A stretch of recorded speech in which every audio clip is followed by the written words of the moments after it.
Muito bom estarmos juntos, mais um domingo, mais uma semana de vida, de trabalho, de realizações. E neste mês, nós estamos terminando a nossa temática, exatamente no dia 31 de outubro, que é uma data muito significativa para nós, como Igreja Reformada. E eu quero convidar vocês a nós lermos juntos Romanos capítulo 12, verso 2. Geralmente não se usa muito esse texto numa comemoração como esta, mas Romanos 12, verso 2, carta escrita por Paulo, onde ele vai falar que o justo viverá pela fé. Aqui ele vai trazer para nós algumas diretrizes importantes de como devemos nos postar como igreja, como corpo de Cristo, como cristãos nessa sociedade decadente que precisa tanto do amor de Deus. E esse texto tem um grande desafio para nós nessa manhã, especialmente nessa comemoração do dia da reforma. Romanos 12, verso 2. Vamos ler juntos? Vamos lá? E não vos conformeis com este século, mas transformai-vos pela renovação da vossa mente, para que experimenteis qual seja a boa, agradável e perfeita vontade de Deus. Nós celebramos hoje 504 anos, exatamente hoje, da reforma protestante do século XVI, que foi um dos maiores avivamentos da história, um grande despertamento de um período tenebroso da humanidade, conhecido como Idade Média. Um período marcado por densas trevas espirituais, intelectuais e morais. E a Idade Média foi um período marcado pelo paganismo, pela ignorância religiosa, pela perseguição, pela morte de muitos cristãos. Quando Constantino, imperador, no século IV, declarou o cristianismo como religião oficial do império, muitos pensavam que a coisa ia ficar boa, porque a perseguição ia parar, mas a igreja, ela caiu em decadência. Esse decreto dele foi no concílio de Nicéia, em 325. E com a entrada do paganismo na igreja, a autoridade das escrituras foi perdendo a sua relevância. O paganismo entrou, para vocês terem uma ideia de uma projeção de ensinos, de heresias que entraram na igreja. No ano 315, foi instituída a reza pelos mortos. No ano 375, o culto aos santos. No ano 431, culto a Maria. No ano 503, a doutrina do purgatório. No ano de 783, a adoração a imagens e relíquias. No ano de 993, canonização dos santos. 1074, celibato obrigatório. No ano de 1190, a venda das indulgências. Em 1229, foi proibida a leitura da Bíblia.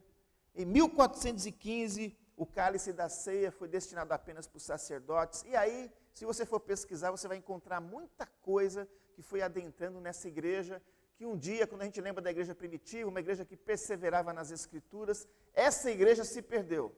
A escritura ficou escondida, lacrada. Ninguém podia acessar as escrituras, só o clero podia fazer isso. As próprias missas, celebrações eram em latim, numa linguagem que o povo não entendia. E para vocês terem uma ideia, um dos pontos que mexeu com o coração de Martinho Lutero foi a venda das indulgências. E havia uma expressão, se eu não me engano, dita pelo Papa, que dizia o seguinte: a compra desse documento deixava o pecador mais limpo do que saíra do batismo, ou mais limpo do que Adão antes de cair. Caso alguém comprasse uma indulgência para um parente já morto, tão pronto a moeda caísse no cofre, a alma sairia do purgatório. Então percebam que já naquela época havia esse conflito da igreja envolvida com dinheiro, com poder. E isso corrompeu muito a igreja. E Martinho Lutero, um monge agostiniano, depois de estudar muitas escrituras, Deus falou com ele, ele teve uma experiência de regeneração, de novo nascimento, e ele começou a ver aquilo que estava acontecendo ali na Alemanha e em outros lugares, e ele escreveu 95 teses, 95 argumentos, que denunciavam todos esses erros da igreja. E ele, no dia 31 de outubro de 1517, Ele pregou na capela de Wittenberg, na Alemanha, essas 95 teses, e aí veio um grande movimento de reforma em todo o mundo. Na Dieta de Worms, no dia 17 e 18 de abril de 1521, um pouquinho depois dessa data da reforma, onde iniciou-se a reforma, ele foi chamado para se retratar. E ele não amarelou, ele se manteve firme dentro desse espírito de reforma. Martinho Lutero disse: a menos que me convençam pela Escritura ou por razões claras de que estou errado, eu permaneço constrangido pelas Escrituras, não posso nem quero me retratar, de vez que não é seguro nem correto agir contra a minha consciência, que Deus me ajude. Ao contrário de Martinho Lutero, muita gente antes dele morreu, ele foi protegido, Deus, na sua soberania, deu condições para que Lutero pudesse desenvolver a reforma, mas antes dele, muitos derramaram sangue por causa deste movimento, que nós chamamos de pré-reforma. Houve os pré-reformadores. Se nós olharmos já para o início da igreja, nós vamos ver ali os próprios apóstolos sofrendo martírio, muitos cristãos sendo mortos por feras nas arenas, sendo queimados vivos. Policarpo, bispo de Esmina, foi queimado vivo. Aos 86 anos, pediram para que ele negasse a Jesus, e ele disse: eu não posso negar a esse Deus que eu sirvo há tanto tempo, que sempre me abençoou. Como é que eu posso blasfemar a esse rei que me salvou? E ele morreu queimado no ano 159 depois de Cristo. Teve muitos outros casos, como John Wycliffe e os Lollardos, que foram reprimidos e foram executados na Inglaterra. Para vocês terem uma ideia, depois de 30 anos, os ossos dessas pessoas foram queimadas. Ou seja, havia um ódio terrível contra essa volta às Escrituras, contra essa volta ao cristianismo autêntico. Um pouquinho antes de Martinho Lutero, 100 anos antes, morreu John Hus, cantando o livro de Salmos, no dia 6 de julho de 1415. E ele disse: vocês poderão matar o ganso, que Hus quer dizer ganso, mas vocês não poderão matar o cisne que vai se levantar daqui 100 anos. De certa forma, foi uma palavra profética e aconteceu. Depois de 100 anos veio Martinho Lutero. E nós estamos comemorando a reforma, que tem os seus pilares, né? Um dos pilares da reforma é somente a Escritura. A Escritura é a nossa única regra de fé e prática, e é isso que qualifica o povo cristão reformado, que de fato está voltado para esse evento histórico que transformou a história da igreja e de todo mundo. Somente a Escritura, somente a graça, somente a fé, somente Cristo, somente para a glória de Deus. E Lutero, juntamente com Calvino, Zwinglio, John Knox, eles transformaram o mundo daquela época. E nesse tempo onde nós estamos comemorando 504 anos de reforma, nós precisamos tirar algumas lições para nós quanto ao ímpeto, a coragem, a ousadia que havia no coração dos reformadores. De muitos que morreram por essa causa. E o texto de Romanos 12, o verso 1 e o 2, o verso 1 especificamente, ele vai falar aqui da questão do culto lógico, do culto racional, que pelas misericórdias de Deus que se renovam a cada manhã, nós precisamos oferecer os nossos corpos, o nosso ser, como um sacrifício vivo, santo e agradável a Deus, que é o culto racional que prestamos. Um culto inteligente, um culto que vai mexer com a razão, com a emoção e com a vontade. Um culto que envolve entrega total. Quando há essa entrega total, consequentemente há a entrega para as Escrituras, há a entrega quando você busca Deus. E a gente vai perceber que depois desse verso, Paulo vai falar sobre a necessidade de não nos conformarmos, de não nos amoldarmos com o presente século. E aqui nós vamos perceber, se você estiver atento aos escritos de Paulo, que Paulo nunca se rendeu aos caprichos culturais da sua época. Então tem muita gente querendo adequar o evangelho à cultura. Se você for estudar a cultura romana no tempo de Paulo, era algo terrível. E ele não se adequa. Pelo contrário, ele impõe uma contracultura em relação a tudo aquilo que era pregado naquele contexto. Ele honrou o espírito das Escrituras. E assim também aconteceu na Reforma. Os reformadores honraram aquilo que estava nas Escrituras. E um dos lemas da Reforma, queridos, é a igreja reformada, sempre reformando. Deus nos chama a sermos reformadores. Nesta época tão difícil que nós estamos vivendo, nós temos um papel profético como igreja, especialmente igreja protestante, igreja que tem esse legado e deve se refletir nesse legado diante dos desafios que nós estamos vivendo nessa era. E hoje nós vivemos um quadro de sequidão, de pessimismo, de morte. As palavras de Jesus estão se cumprindo, o pecado está aumentando, o amor está se esfriando, o palco do anticristo está sendo montado. A qualquer momento Jesus volta. E hoje nós vivemos um contexto no Brasil que ainda é de corrupção em muitos setores, de injustiça social, de impunidade, de violência urbana, de delinquência juvenil, de drogas, de criminalidade. Uma crise terrível nas famílias, onde nós vemos aí os adultérios, os divórcios crescendo, a imoralidade, a promiscuidade envolvendo o coração de muitos jovens, de muitos adolescentes. Quando nós olhamos para a situação espiritual do Brasil, nós vivemos ainda em um país idólatra, onde existe ainda muita feitiçaria, onde o esoterismo está crescendo, onde existe o sincretismo religioso, a mistura. Então, muita coisa vindo de outras religiões, entrando em igrejas evangélicas. O nominalismo crescendo, ou seja, crentes que só têm nome de crente, mas não têm compromisso, não têm militância espiritual, evangélica de fato. E isso tem tornado a igreja mercantilista, uma igreja sincretista que se envolve com outras coisas, uma igreja supersticiosa, uma igreja que se tornou uma religião de resultados, uma igreja pragmática, onde os fins justificam os meios. E nós temos visto, infelizmente, já denotando o que vai acontecer um pouquinho antes da volta de Jesus, que é o surgimento da apostasia, né? A experiência tomando lugar da Escritura. Então as pessoas criam doutrinas, criam ensinos de demônios que não estão na Bíblia por causa da sua experiência. E nós vivemos hoje um analfabetismo bíblico também. Muita gente com uma vida espiritual rasa, a despeito de estar, às vezes, numa igreja que se diz reformada, muita gente que não lê a Bíblia. E a Bíblia diz em 1 Timóteo 4:1, Paulo vai dizer que o Espírito afirma expressamente que nos últimos tempos alguns apostatarão da fé por obedecerem a espíritos enganadores e a ensinos de demônios. Isso já está acontecendo. Então o quadro, ele é muito tenebroso, né? Em todos os aspectos. Se nós formos ver o contexto ideológico, a questão da ideologia também é uma coisa que está ganhando uma força opressora contra o Evangelho nos nossos dias. Nós estamos vivendo aí essa polarização na sociedade, grupos distintos aí brigando, se odiando. Temos visto aí muita manipulação, mentira. O relativismo pós-moderno está diante de nós, tudo se tornou relativo. A verdade se tornou mentira, a mentira se tornou verdade. A tirania e a intolerância do politicamente correto. Tirania, intolerância. Você não pode hoje ter mais opinião. E uma coisa que tem que ser dita, nós como cristãos precisamos respeitar todas as pessoas. Não devemos ter preconceito, mas não podemos nos omitir de falar a verdade. Nós não podemos, nós não temos esse direito.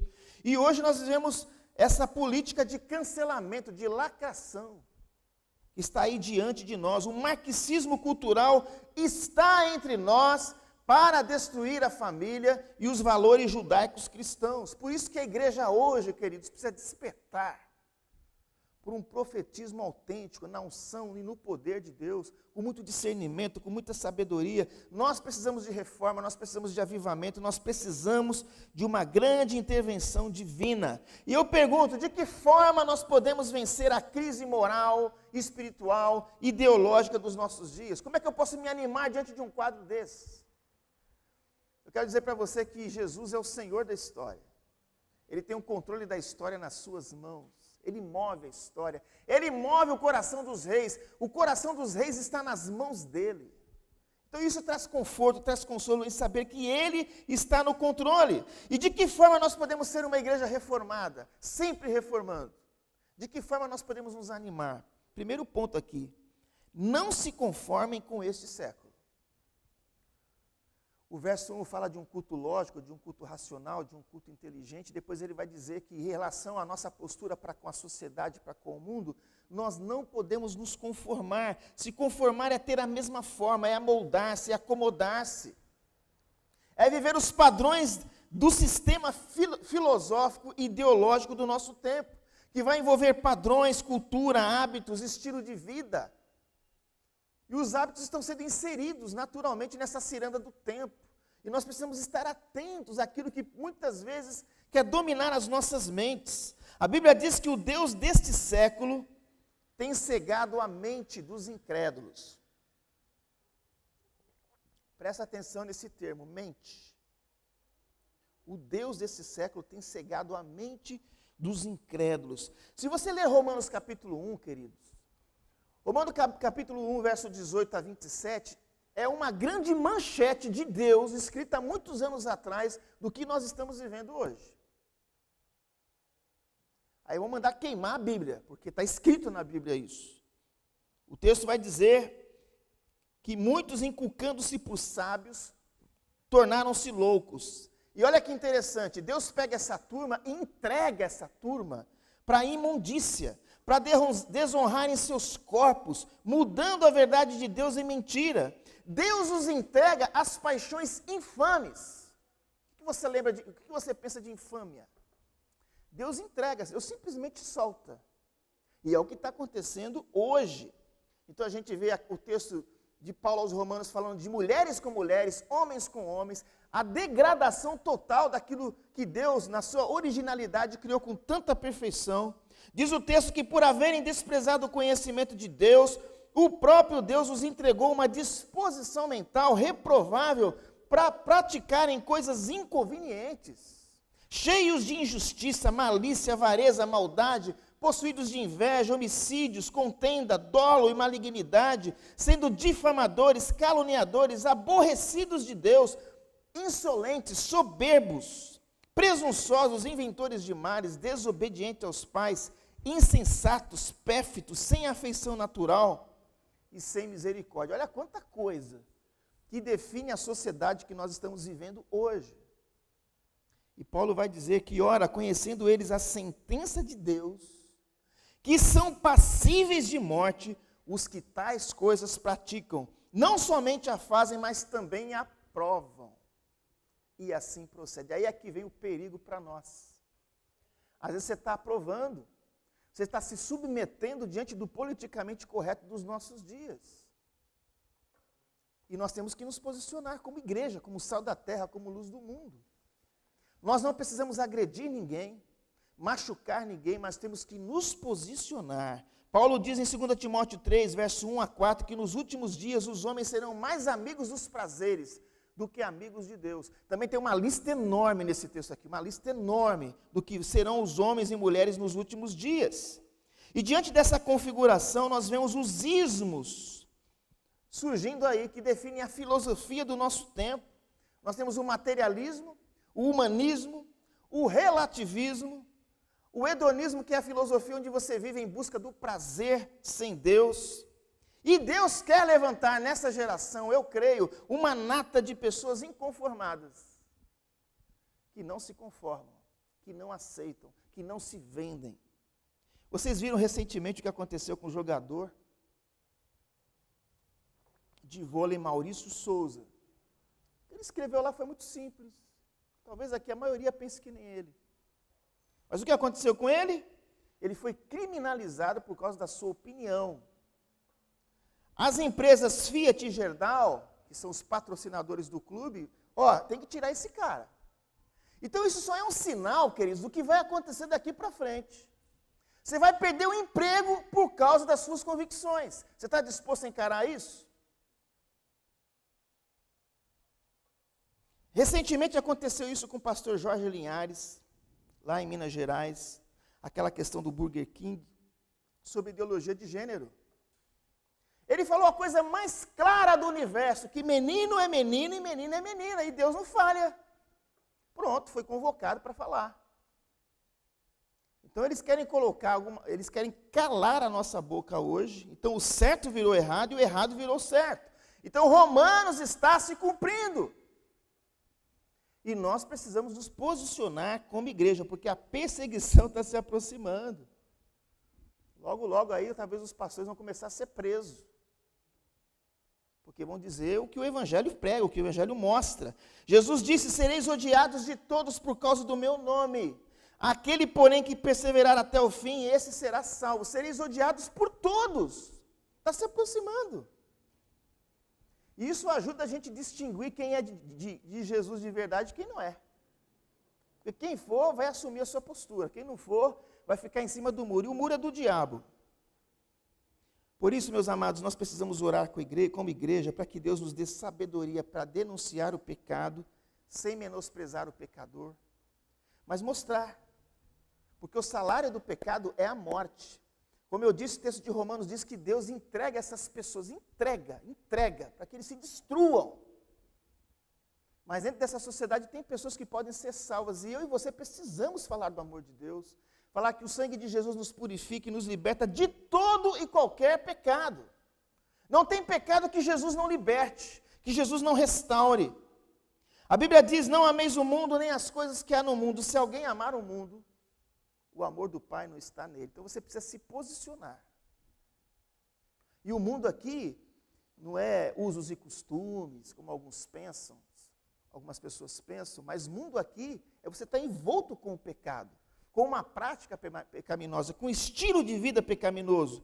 Jesus disse, ninguém pode servir a dois senhores, porque pode agradar a um e desagradar a outro. Você não pode servir a Deus e a mamon, ao dinheiro.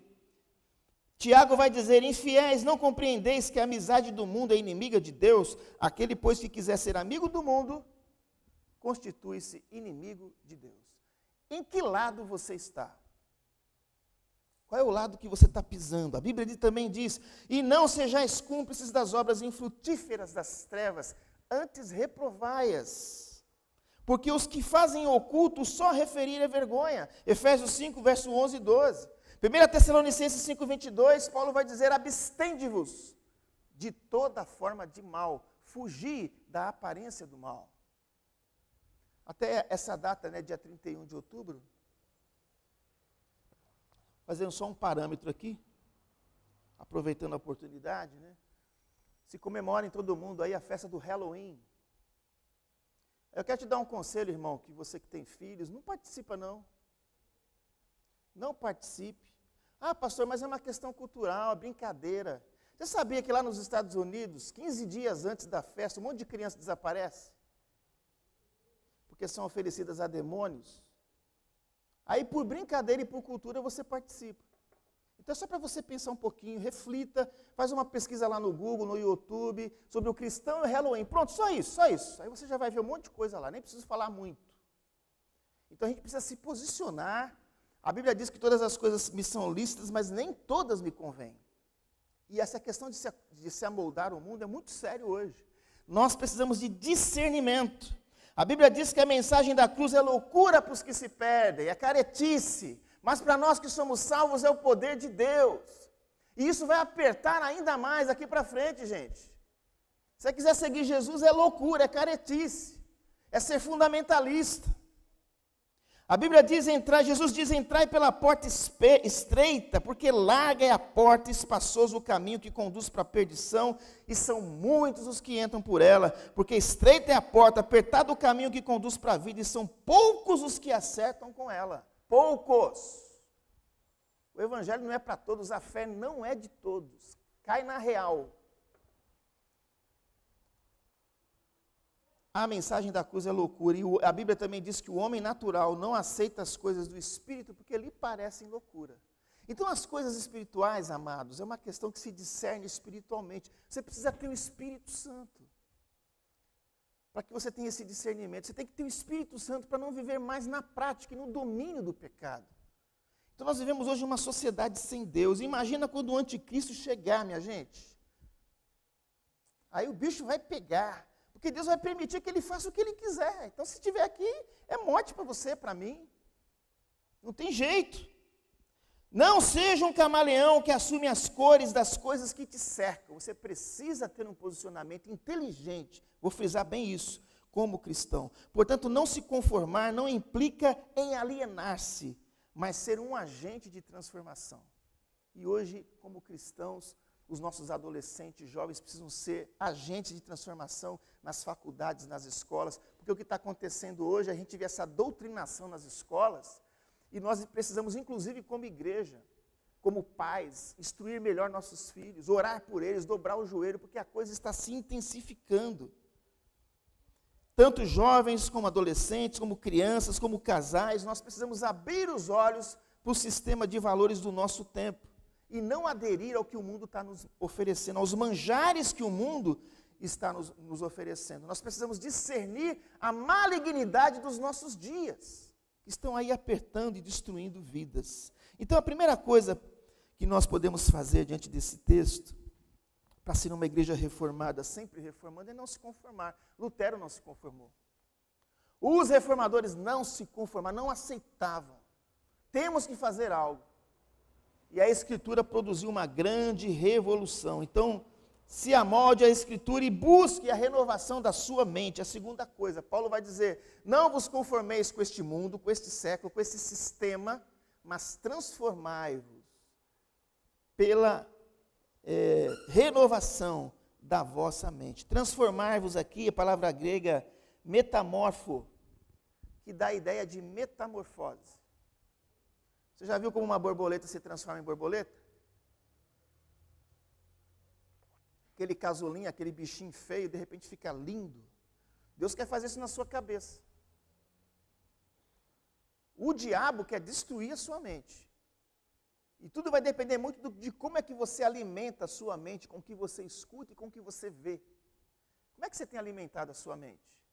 Não vos conformeis com esse século, mas transformai-vos. Pelo quê? Pela renovação da vossa mente. Há duas sentenças claras aqui. Transformar-se pela renovação do entendimento é a antítese de se conformar com este mundo. Então, quando eu não me conformo com o mundo, eu tenho uma mente diferente, uma mente diferenciada, renovada por Deus. Ou seja, ao invés de ser moldado ao padrão do mundo, o cristão se transforma pela renovação da mente, pelo conhecimento desse Deus, pela celebração desse Deus. E Deus quer dar a cada um de nós, queridos, a despeito do tempo trágico que nós vivemos, uma mente renovada, um olhar diferente, diferenciado. Isaías 55, verso 7, Deus diz, meus pensamentos não são os vossos pensamentos, diz o Senhor. Os pensamentos de Deus são altos, são sublimes. Paulo vai nos exortar dizendo que nós temos que buscar ter a mente de Cristo. Como é que está a tua mente hoje? Como é que você nutre a sua mente? Como é que está essa busca por esse conhecimento extraordinário de Deus, desse Deus que tudo domina? Portanto, tome cuidado com as fortalezas mentais, com aquilo que muitas vezes as hostes das trevas querem impregnar sobre a sua cabeça. A pandemia, por exemplo, ela produziu muito medo, síndrome de pânico. E o diabo se aproveita do medo para fragilizar as pessoas. Quando você tem as promessas de Deus, você tem a plena consciência que seja pela vida ou pela morte, eu sou de Jesus. Ponto final. Ninguém pode tocar em mim, ninguém pode fazer nada contra mim se Deus não permitir. E nada pode me separar do amor de Cristo. A Bíblia diz em Colossenses 2,8, tende cuidado para que ninguém vos faça presa sua por meio de filosofias e vãs sutilezas, segundo a tradição dos homens, segundo os rudimentos do mundo e não segundo Cristo. Então, hoje a questão da cultura, nós temos que abrir os nossos olhos. Contextualização é quando você consegue ver o poder do Evangelho transformando a cultura, e não o contrário. Então, hoje as fortalezas mentais estão sendo produzidas pelo pecado, pelo mundo e por Satanás. E como nós vemos aqui no texto de Colossenses, é muito sutil. A sutileza, por exemplo, hoje do cinema. Tem algumas séries sendo lançadas aí sobre o que está por trás dos filmes hoje. Você tem que abrir os olhos. Quando você assiste uma série, você tem que ter um posicionamento crítico. Senta com o seu filho para assistir a série e pega um caderno e começa a anotar. Você está vendo isso? Você está vendo isso? Você está vendo isso? Olha o que isto produz. Hoje nós precisamos de muito critério, irmãos. E as fortalezas mentais comprometem o nosso temperamento, o nosso caráter, a nossa personalidade, as nossas atitudes. Então muita coisa está acontecendo hoje. E pelo poder do Espírito Santo, nós podemos ter uma mente renovada. Paulo diz em 2 Coríntios 10:4, que as armas da nossa guerra não são carnais, mas são poderosas em Deus para destruir fortalezas e anular sofismas. O que é sofismas? São mentiras, argumentos mentirosos com cara de verdade. Anulando sofismas e toda altivez que se levante contra o conhecimento de Deus. Nós estamos diante de uma sociedade altiva, que quer envergonhar o conhecimento de Deus, que quer minimizar o conhecimento de Deus. Isso está muito claro, está estampado diante dos nossos olhos. Portanto, a renovação da mente consiste em transformar a mente pela palavra de Deus. Nós temos que encher a nossa mente com coisa boa. E isso você tem que avaliar como é que você tem alimentado. Quais são os mentores da sua mente? Hoje a questão da tecnologia é uma bênção, mas pode ser uma maldição. Você tem que filtrar o que você vê na internet, as coisas que você assiste, as músicas, os filmes, as amizades, os hábitos. Renove a sua mente na leitura, na meditação e na vivência da palavra de Deus. Foi assim que aconteceu com Lutero. Lutero estava lá se matando de penitência. Não conseguia aguentar o seu pecado, a tristeza, o vazio. Esse homem começou a ler a Bíblia, começou a ler a Bíblia, e o Espírito de Deus abriu a sua mente e veio a reforma. Você pode ser um reformador na sua parentela, onde você trabalha, onde você estuda. Deus pode tomar você com o seu poder. Você acredita nisso? Ah, mas a maioria, pastor, a maioria vai ficar pequena diante da ação de Deus na sua vida, se você tiver a mente de Cristo, se você for movido por convicções. Porque a palavra de Deus, amados, ela é viva, ela é eficaz, ela é mais cortante do que qualquer espada de 2 gumes, ela penetra ao ponto de dividir alma e espírito, juntas e medulas, e ela é apta para discernir os pensamentos e propósitos de coração. Nós precisamos resgatar de forma prática o poder da palavra, nas nossas ações, no nosso posicionamento, e para isso nós precisamos buscar a mente de Cristo. Paulo diz em Filipenses 4:8, olha o filtro.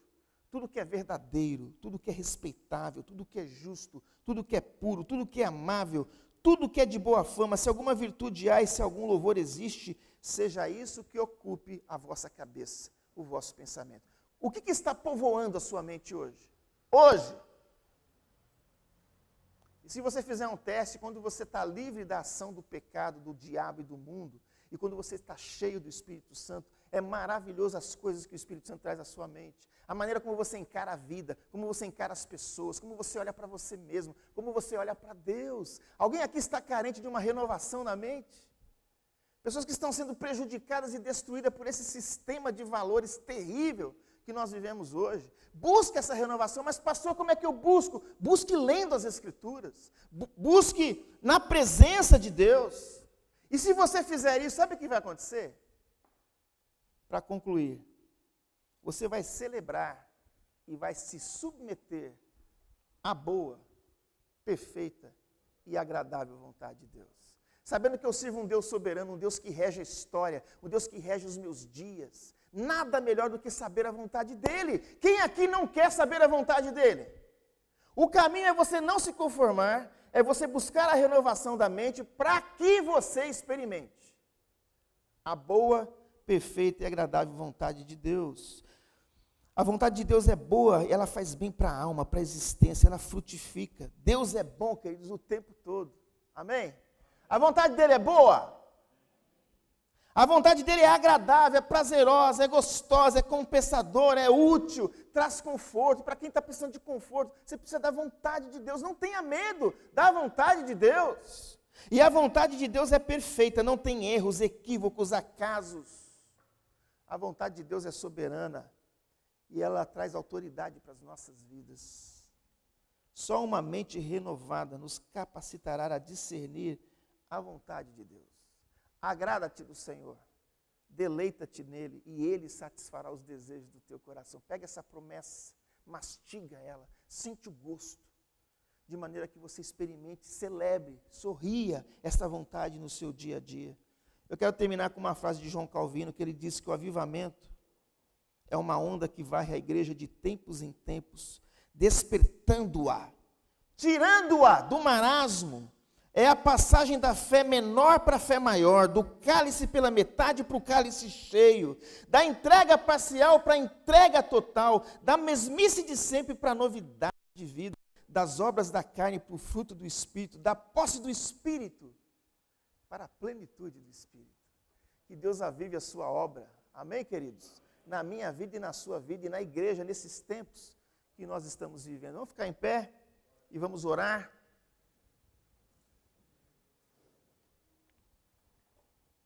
O fim está chegando, minha gente. Maranata! Ora vem, Senhor Jesus. Que você possa ter temor e tremor no teu coração diante dessa palavra e que ela não se perca no seu coração. Em nome do Senhor Jesus. Vamos orar. Pai querido, nós te agradecemos, porque ainda estamos com as portas abertas.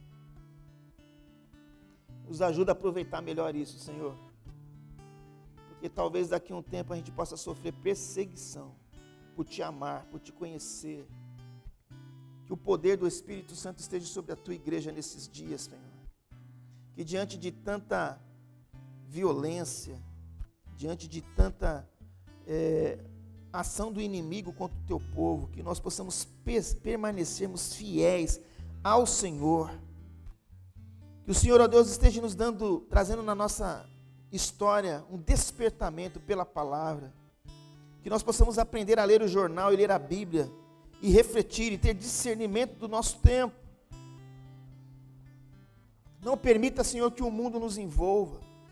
Não permita que o mundo, ó Deus, traga perdição para os nossos filhos.